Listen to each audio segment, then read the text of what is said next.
They called him just a janitor. But one day, he pulled up in a black Escalade, stepped out in a designer suit, and dropped 5 words that silenced an entire community. I just bought the building. You think you know people? Think again. They laughed at the janitor. Every morning, as he pushed his mop across the marble floor, whispers followed him like shadows. Look at him, said one man in a navy suit, straightening his silk tie. Same old shoes. Probably wears them to bed, chuckled another. The janitor said nothing. His name was Henry. He moved with quiet rhythm, the slap of the wet mop echoing in the vast lobby. The scent of lemon cleaner clung to him, sharper than cologne. The building was cold in the mornings, sterile and humming with artificial light. The elevators glowed silver, always just out of reach. Executives glided past him, tapping at their phones, never looking up. But Henry looked. He watched them, watched the way they walked, watched the keys they carried, watched the offices that stayed locked after hours. He remembered. Every corner of that building lived in his mind like a blueprint. Each light switch, each fire code sticker, each unspoken rule. He was not just cleaning. He was studying. One rainy Tuesday, the laughter changed. It came with edge. 2 of the young analysts had left coffee cups tipped sideways on the reception desk. "Clean that up, Henry," one said. Coffee dripped slowly down the side of the desk, thick and brown like old blood. Henry's hands trembled slightly as he reached for the rag. He wiped in silence.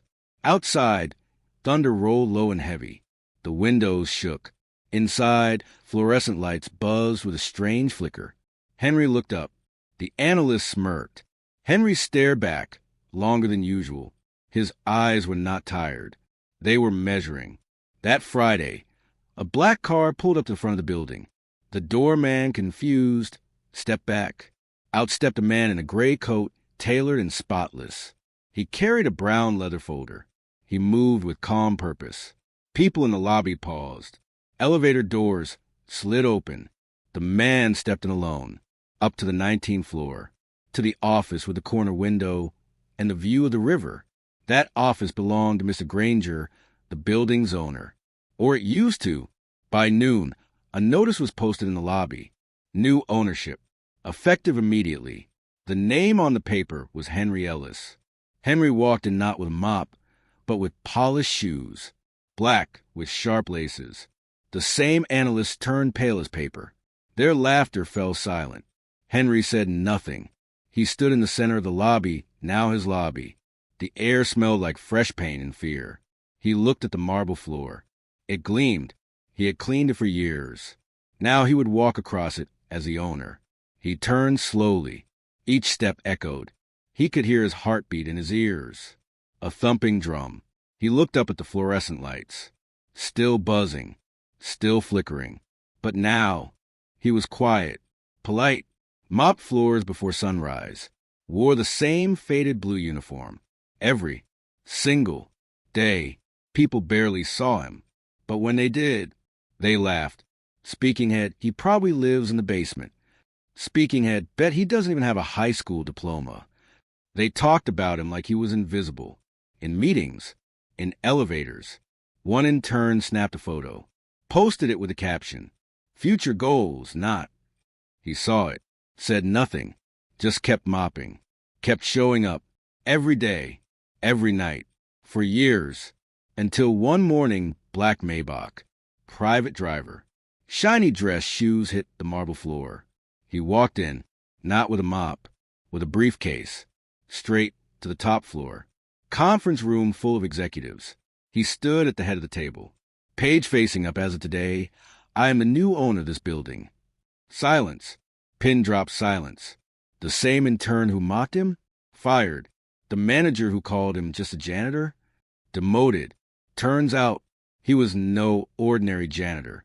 He had been saving, studying, investing, built a real estate empire behind the scenes. Started with 1 rental, then 10, then an entire city block. And now, this building, their building, his building. He looked around the room. No anger, no speech, just a quiet nod. That said, I saw everything. I remember everything. He left the room. Slow, deliberate, not rushed. The hallway lights reflected off his suit, custom tailored. Italian wool, dark charcoal, not a wrinkle in sight. Shoes? Shine like mirrors. Staff turned, watched him walk past. Some whispered, some avoided eye contact. Others stared, eyes wide, mouth slightly open. That janitor? That man? Him? Yes, him. He stepped into the elevator, pressed L for lobby. Alone, doors closed. He looked at his reflection. The same eyes, the same face. But everything had changed. He had changed. Or maybe not. Maybe he had just grown, learned, adapted, survived. The elevator dinged. Doors opened. The lobby was quiet, colder than usual. A few workers stood frozen. One woman whispered, "Speaking head, is that really him?" Another nodded.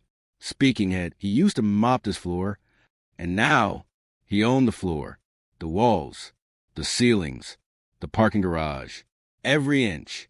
He walked toward the reception desk. The receptionist looked up, eyes darting. She remembered him. He remembered her. She used to ignore him, never said hello. Today, she stood, nervously, cleared her throat. Speaking head, "Good morning, Mr. Cole." He nodded, just once, and kept walking. Glass doors swung open for him.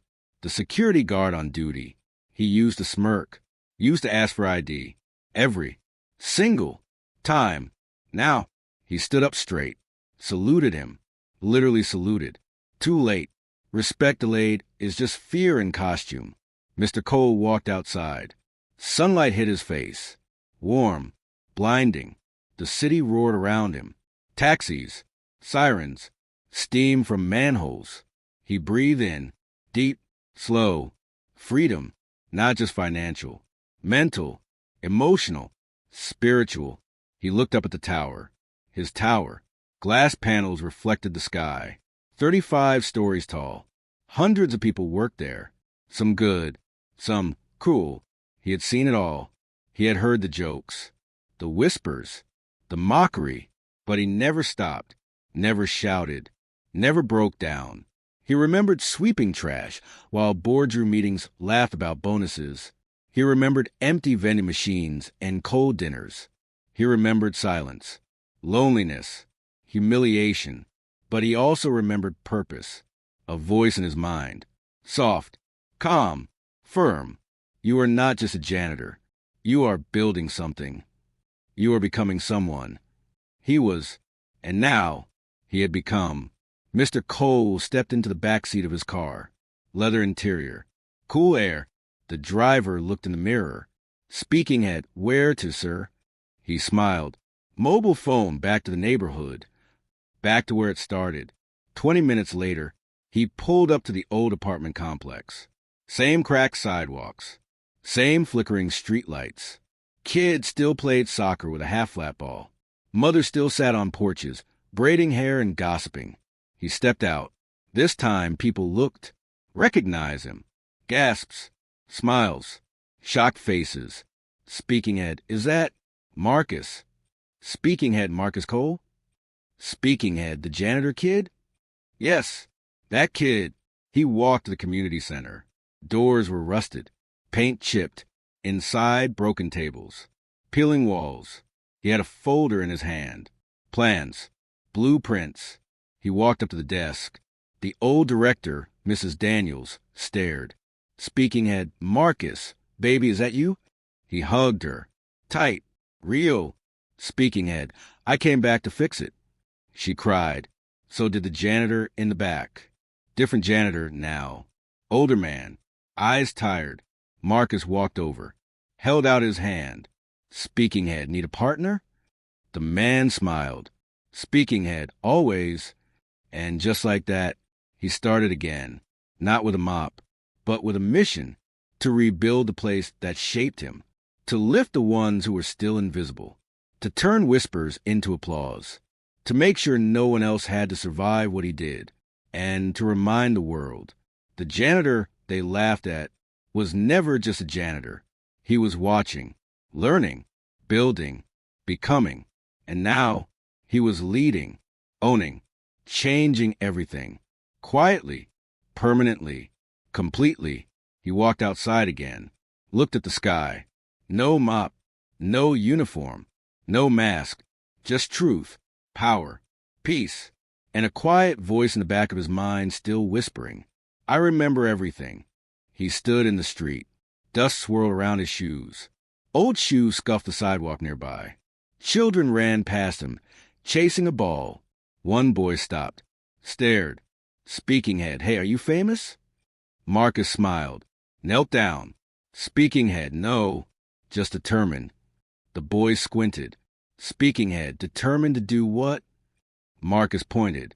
Speaking head, change everything they said I couldn't. The boy blinked, nodded slowly, then ran off. No camera crews, no reporters, just one man, and a vision. He walked through the complex, past broken mailboxes, bent fences. He took notes, window replacements, lighting upgrades, playground renovation. He saw what others ignored, felt what others dismissed. This place still held his memories, some painful, some precious, all powerful. He passed Unit 3B, his old apartment. The window still had the same crack. He stepped closer. A curtain moved. An old woman opened the door. Speaking head, Marcus? Speaking head, Mrs. Fields. Speaking head, my lord, you look like a movie star. He chuckled. Speaking head, I feel like a full circle moment. She laughed, invited him in. Same couch, same coffee table, different strength in his chest. Speaking head, I heard what you did. Buying that building. Coming back here. You remembered us. He nodded. Speaking head, you all raised me, fed me, prayed for me. Speaking head, and now? Speaking head, now I invest in us. She wiped a tear. Speaking head, we thought you forgot. Speaking head, never. I was just getting ready. He stayed for tea. Mint, just like old times. She gave him a photograph. Faded, framed, little Marcus. Barefoot, grinning, mop in one hand, notebook in the other. He held the photo quietly, heart heavy, eyes wet. That kid believed in impossible things. He folded the photo, placed it in his inner pocket, close to his chest. He stood up, time to keep moving. Back outside. Calls began coming in. Telephone receiver, Mr. Cole. Are you really rebuilding Oak Ridge? Telephone receiver. Do you have time for an interview? Telephone receiver. Can we partner with your firm? He ignored most of them, except one. Telephone receiver, Marcus. It's Coach Don. He answered instantly. Speaking head, Coach. Speaking head, boy, I am proud of you. Speaking head, you coming by the rec center? Speaking head, already on my way. He arrived 10 minutes later. Same court, same rusted rim, same chain link fence, kids playing in worn-out sneakers. He watched for a moment, then stepped in. Speaking head, next game, I'm playing. They paused, confused. Then someone recognized him. Speaking head, wait, is that him? From the news? Speaking head, no way. Speaking head, isn't he rich? Speaking head, why is he here? He smiled. Speaking head, because you matter. They let him play. He missed his first shot. They laughed. He laughed louder. For a moment, he was just Marcus again, running, sweating, free. After the game, he pulled Coach Don aside. Speaking head, does court need help? Speaking head, I know, son. City won't fund it. Speaking head, then I will. Speaking head, lights, floors, rims, jerseys. Whatever it needs. Coach nodded, eyes full. Speaking head, we knew you'd make it. We just didn't know how far. Speaking head, far enough to reach back. The sun began to set. Golden light spilled across the concrete. He looked up, at the buildings, at the corners, at the power lines. It was still rough, still real, but it was his. He walked back to his car. Kids followed behind, asking questions. Speaking head, how do you get rich? Speaking head, did you hate mopping? Speaking head, what's your job now? Speaking head, can I be like you? He stopped, turned around. Speaking head, yes, all of you. But first, he pointed at his head. Speaking head, use this. Then at his heart. Speaking head, then this. Speaking head, and do not let them tell you who you are. Speaking head, because they tried to tell me. Speaking head, I was just a janitor. He stepped into the car, closed the door. The driver waited. Speaking head, home, sir? Marcus thought for a moment. Speaking head, no. Back to the city. Speaking head, I have one more stop. He returned to the building. Late at night, just like old times. No crowd, no boardroom, just him and the floor. He walked slowly, stopped in front of the janitor's closet. Same keyhole, same rusty handle. He opened it. Everything was still there. Mops, buckets, soap. He reached for the old logbook, his handwriting, page after page. Dates, times, shift notes. Each page, a brick in his empire. He closed the book gently, held it in both hands. This was where it started. A closet, a dream, a belief. He locked the door again, turned around. The hallway light flickered, buzzed. He smiled. Speaking head still broken, just like old times. Except now, he could fix it, all of it, and he would, because he remembered every floor, every laugh, every name, every moment. And now they remembered him too. But it was no longer about them. It was about the ones behind him. The ones still sweeping, still dreaming, still ignored.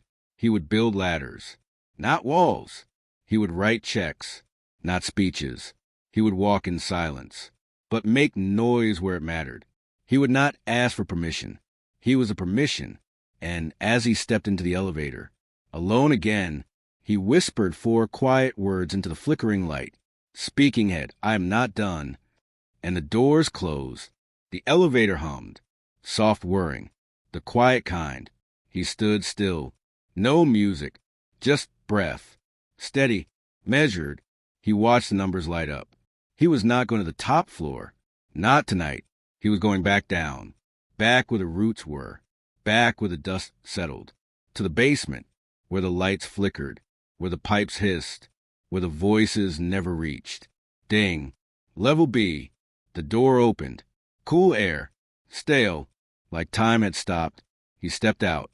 The hallway was dim. Smelled of metal and detergent. Concrete walls. Exposed wires. The hum of the building's belly. This was where he spent years. Alone. Forgotten.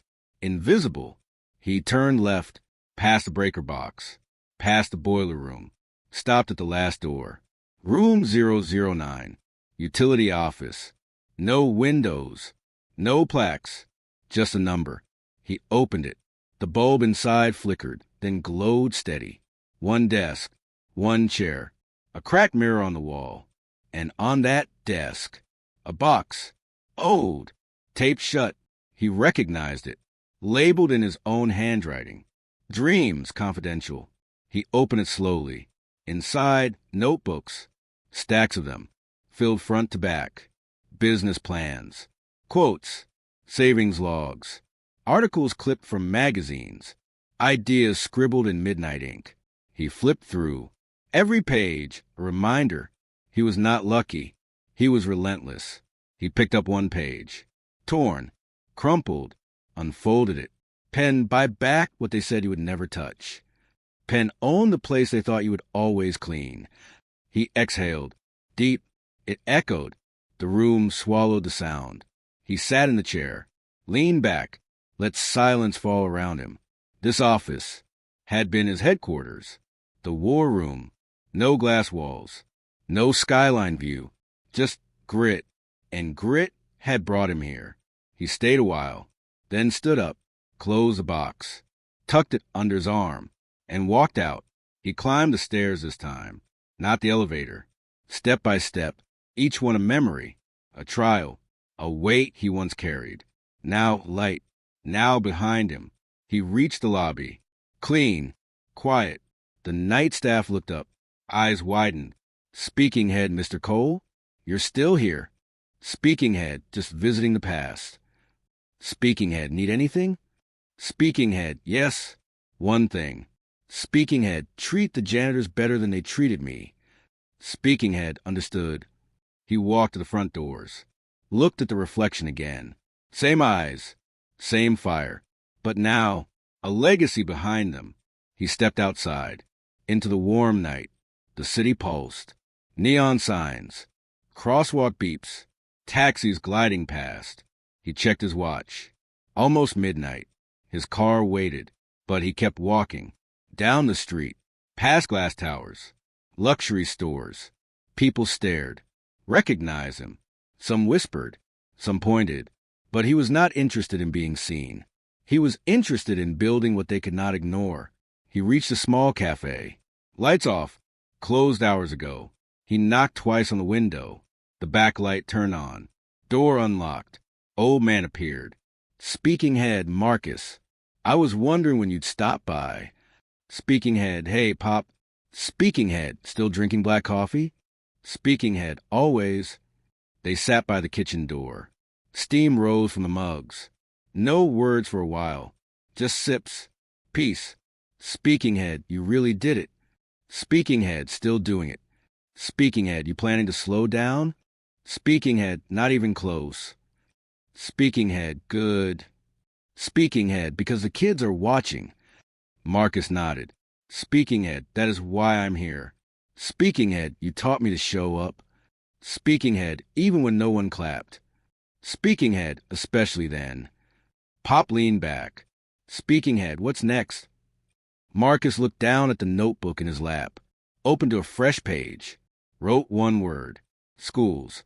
Speaking head, we fixed the system that failed us. Speaking head, we teach them what money cannot. Speaking head, we build thinkers, dreamers, owners. Pop smiled, eyes proud.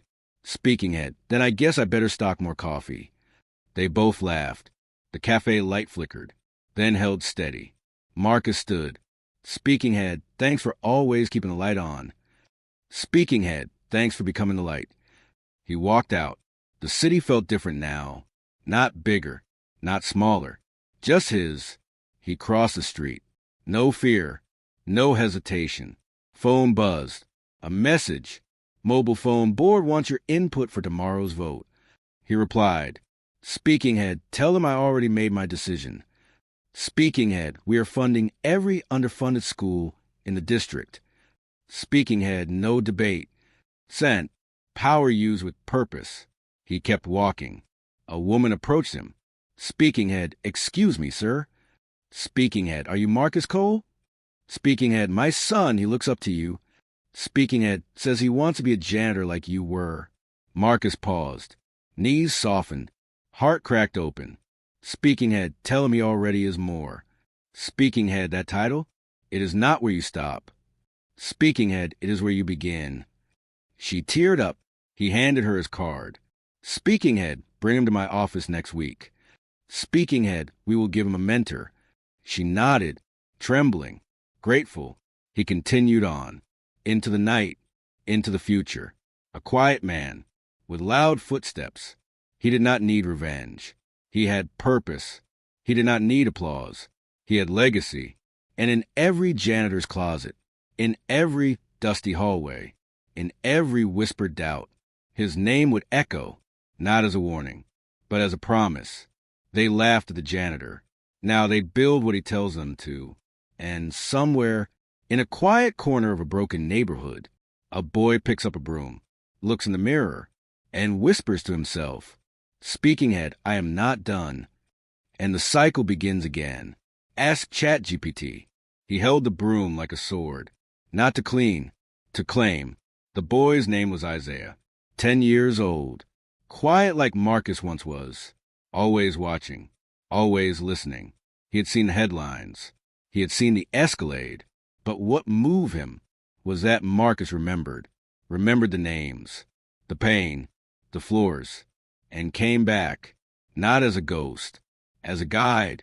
Isaiah walked the same cracked sidewalks. Through the same rusted gates. Past the same sneers. He swept with care. With purpose. Like each stroke erased a doubt. Each step laid a foundation. Marcus watched from a distance. He saw himself in the boy. The fire, the focus, the patience. One morning, Marcus called him in. Speaking head, Isaiah, come here a minute. The boy approached. Eyes steady. Speaking head, you like numbers? Speaking head, I think so. Speaking head, good. Let's start with profit margins. They sat side by side. No suits, no cameras, just two minds. One seasoned, one rising. Isaiah asked questions. Real ones. Speaking head, why do people ignore janitors? Speaking head, because they fear what they do not understand. Speaking head, did that make you mad? Speaking head, it made me ready. He taught him everything. How to read contracts, how to structure a deal, how to walk into a room and own it without raising your voice. They met every week, at sunrise, before school, before emails, before the world had time to interrupt. Isaiah began to change, not louder, just clearer. He stood taller, spoke with care. Others noticed. Teachers, neighbors, even the ones who once sneered. Marcus brought him to board meetings, not to impress, to prepare. Speaking head, take notes. Speaking head, watch who talks too much. Speaking head, watch who says nothing. Speaking head, those are the ones with real power. Isaiah soaked it all in. He carried notebooks full of scribbles, diagrams, quotes, dreams. One day, he handed Marcus a drawing, a building. Speaking head, what's this? Speaking head, a school. For us. Marcus smiled. Speaking head, what will you call it? Speaking head, the foundation. Simple, perfect. Marcus framed the drawing, hung it in his office. Right above the mop he never threw away, right beside the first check he ever wrote. They kept building.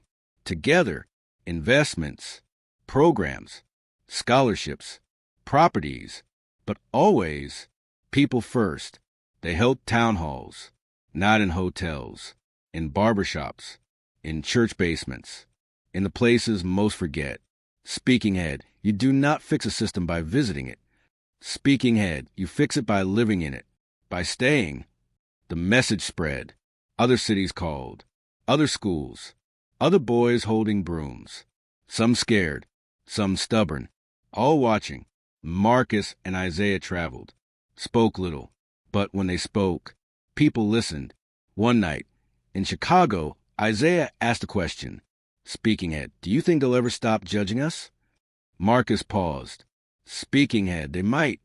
Speaking head, but it does not matter. Speaking head, because we stopped needing their permission. Isaiah nodded. The air was cold. Their breath fogged the night. Speaking head, I want to buy back the block I grew up on. Speaking head, then let's start. Speaking head, how? Speaking head, same way I did. Speaking head, with a question. Speaking head, what if you already belong there? That night, Isaiah started drafting his first offer. He used Marcus's old template, tried to make it perfect. Marcus stopped him. Speaking head, no, make it honest, not perfect. Speaking head, the numbers matter, but your voice matters more. Weeks passed. Then a letter came. Offer accepted. Isaiah had just bought the property his mother once rented. They walked through it together. Empty now. Dust floating in shafts of light. Walls cracked. Floor creaked. But he saw what no one else did. Potential. Speaking head, I want to turn it into a tech lab. For kids like me. Speaking head, then let's break ground. The first hammer swing. Isaiah took it himself. Hard. Deliberate. Everyone clapped.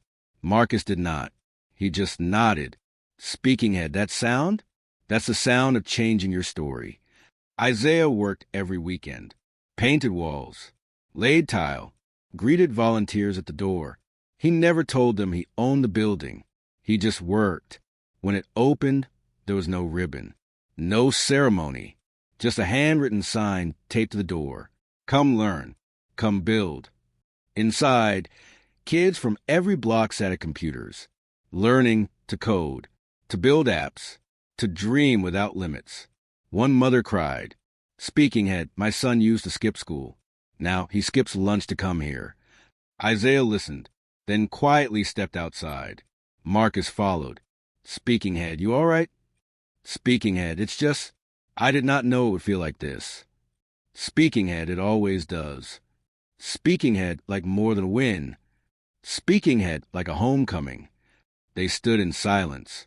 Two men, two generations, bound by broom handles and boardrooms. They walked down the street, back to the corner store. Same one Marcus once bought groceries from. With quarters. Speaking head, grab a soda? Speaking head, only if you're buying. Speaking head, I bought the building. The sodas are free. They laughed. A deep, earned laugh. Inside, the clerk waved. Speaking head, back again, Mr. Cole? Speaking head, always. They left with 2 grape sodas. Sat on the curb. Just like old times. Only now, the city moved to their rhythm. And in some janitor's closet miles away, a boy swept the floor, paused, looked up, and whispered, Speaking head, one day that will be me. And it would be, because now there was a path, and there were men who left the door wide open, not to be thanked, but to be followed, quietly, boldly, permanently, because they remembered, because they returned, because they were never done, and never would be. The wind picked up, warm, heavy with summer dust. Isaiah finished his soda, crushed the can slowly, set it beside him. Speaking head, do you think they'll remember me? Marcus looked at him. Speaking head, you already feel forgotten? Speaking head, not forgotten. Speaking head, just small. Marcus nodded. Speaking head, that means you're doing it right. Speaking head, you build the biggest things when you feel the smallest. Speaking head, that's how you know you're serving more than just yourself. Isaiah exhaled. Speaking head, then I guess I'll keep going. Speaking head, no. Speaking head, you lead now. Isaiah turned his head, stared at Marcus. Speaking head, me? Speaking head, it's your time. Speaking head, they don't need me in every room anymore. Speaking head, they need someone who remembers the floor. Speaking head, someone who still hears the mop bucket rolling. Isaiah did. Every night. Every hallway. Speaking head, then I'll lead like that. Speaking head, good. Speaking head, then they won't just follow you. Speaking head, they'll trust you. Speaking head, that's rarer. They stood, brushed off their jeans. The sun dipped lower. Shadows stretched across the sidewalk. Isaiah's phone buzzed. Mobile phone, City Council approved your zoning request. He smiled. Speaking head, looks like we're getting that library. Marcus raised a brow. Speaking head, we? Speaking head, all right, I'm getting that library. Speaking head, better? They bumped fists. No applause. No cameras. Just 2 men. One stepping forward. One stepping back. The next week, Isaiah stood on stage. Downtown. Full crowd. City leaders. Students. Business owners. His suit was clean. His words sharper. Speaking head, we're not here to renovate buildings. Speaking head, we're here to rewrite blueprints. Speaking head, because the structures were never broken. Speaking head, they were built without us in mind. A pause. A breath. Speaking head, and now we draw the lines. Speaking head, we pour the concrete. Speaking head, we hold the deeds. The crowd rose. Applause thundered. But Isaiah stayed still. Calm. Rooted. He found Marcus in the crowd. Their eyes met. No words. Just pride. The kind that weighs nothing and everything all at once. After the speech, a reporter caught up. Speaking head, Mr. Isaiah Ward, what drives you? He smiled. Speaking head, a floor buffer and a worn pair of sneakers. The reporter blinked. Speaking head, I'm sorry. Speaking head, legacy never starts where you expect. Speaking head, sometimes it starts with a key nobody thought you deserved. Speaking head, and ends with a key nobody can take away. She wrote it down. Carefully. The quote would go viral. But Isaiah would not care. He had other things to do. More keys to make. He visited schools. Sat with teachers. Listened. Not to impress. to understand. Speaking head, what your kids need. Speaking head, not just laptops. Speaking head, not just grants. Speaking head, we need safety, time, hope. He wrote it all down, line by line, page by page. He met with contractors. Speaking head, no marble floors, no ego architecture. Speaking head, just solid rooms, good light, fresh air. He walked every site, double-checked every receipt, because waste was the first enemy, and neglect was the second. He learned to speak legal, learned to decode bureaucratic silence, turned zoning language into weapons, turned tax code into shields. All the tools once used to keep them out, he used to let them in. The first new school open in fall. Kids ran inside, not walking, running, because now the doors welcomed them. No metal detectors, no police cruisers, just music playing in the lobby, and murals of dreamers, inventors, artists, and janitors. Big portraits, mop in hand, crowned in light. One boy stopped under it. Speaking head, who's that? His teacher smiled. Speaking head, that's where this all began. Speaking head, he was the first to clean this city of doubt. Speaking head, he scrubbed off every label they tried to stick on us. Speaking head, and now we build in his name. The boy nodded. Speaking head, then I want to clean too. She knelt beside him. Speaking head, good. Because cleaning means you see what others ignore. Speaking head, and that is how you lead. Meanwhile, Isaiah walked the rooftop, looked down over the city. New projects, new parks, new minds blooming. He called Marcus. Speaking head, you seeing this? Speaking head, every day. Speaking head feels like a revolution. Speaking head, no. Speaking head feels like restoration. Speaking head, we are not flipping the world. Speaking head, we are reminding it who built the ground. They paused, breathed in the quiet. Speaking head, you still think you're not being remembered? Speaking head, no. Speaking head, now I know I'm being planted. Speaking head, and they'll bloom from that. Marcus smiled. Speaking head, that is what legacy really means. Speaking head, not statues. Speaking head, not plaques. Speaking head, just roots that keep feeding the future. And somewhere far from that rooftop, a girl named Nia picked up a rag, cleaned the windows of her mama's diner, watched cars pass, watched dreams roll by, and whispered, Speaking head, I am not done, because the story no longer belonged to one man, or one floor, or one building. It belonged to every hand that ever cleaned, every voice that ever broke the silence, every child who ever looked up and dared to say, Speaking head, what if I built something they could never laugh at, and the world would learn? The janitor was never the end of the story. He was the blueprint, and they were just getting started. Ask ChatGPT. Nia finished wiping the window. She stepped back, checked her reflection, hair pulled tight, eyes sharp, sweat along her brow. But she smiled. Outside, traffic crawled. Inside, the smell of cornbread and grease. Old music played from a dusty jukebox. Sam Cooke, a change is gonna come. She hummed, not because she believed it, but because she needed to. The bell above the door jingled. An older man entered, tie loose, eyes tired, speaking head coffee black. She nodded. No small talk. Not yet. She poured the cup, set it gently in front of him. Speaking head, anything else? Speaking head, a job. She blinked. Speaking head, you hiring? Speaking head, no. Speaking head, I'm asking if you are. She laughed softly. Speaking head, this place can't afford help.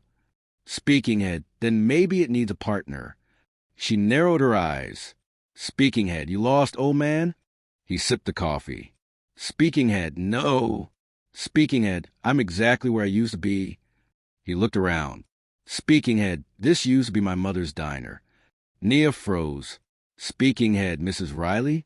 He nodded. Speaking head, I'm her son, Elijah. Speaking head, she passed 3 years ago. Speaking head, I bought the place back from the city last month. Nia set the rag down. Speaking head, why? Speaking head, because legacy does not expire. Speaking head, it waits.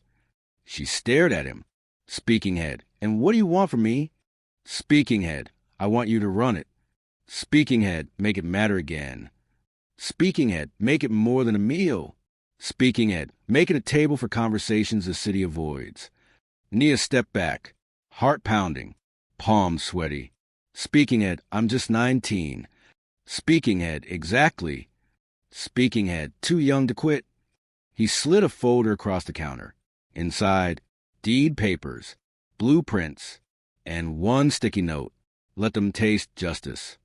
She picked it up, felt the ink with her thumb. Speaking head, what's the catch? Speaking head, only one. Speaking head, you have to believe people are still worth feeding. She did. Even the ones who never tipped. Even the ones who whispered.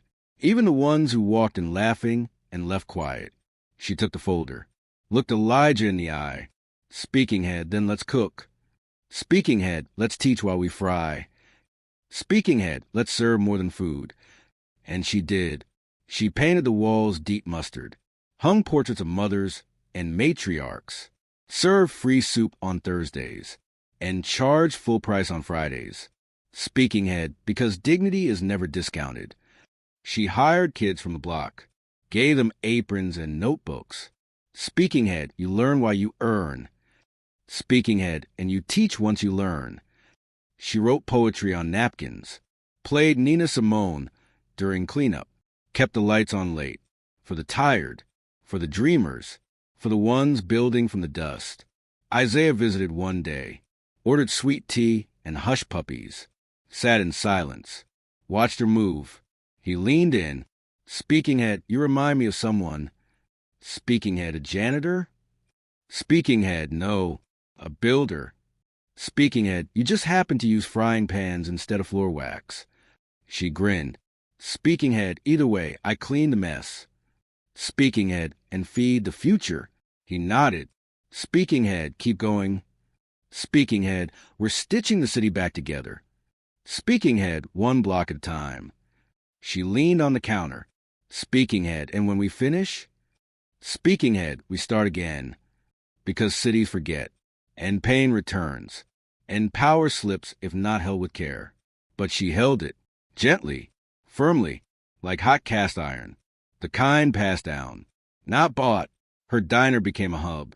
Activists, teachers, barbers, youth poets, all came, all spoke, all listened, because the table was real, the food was honest, and the owner remembered what it felt like to be hungry.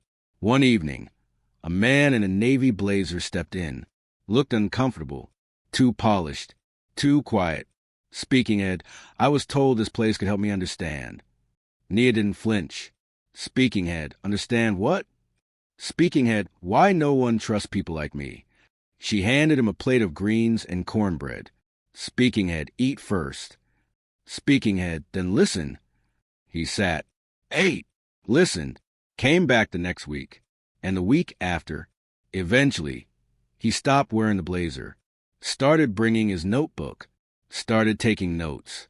Speaking head, you're changing me. Nia shook her head. Speaking head, no. Speaking head, you're finally listening. Speaking head, that's not change. That's waking up.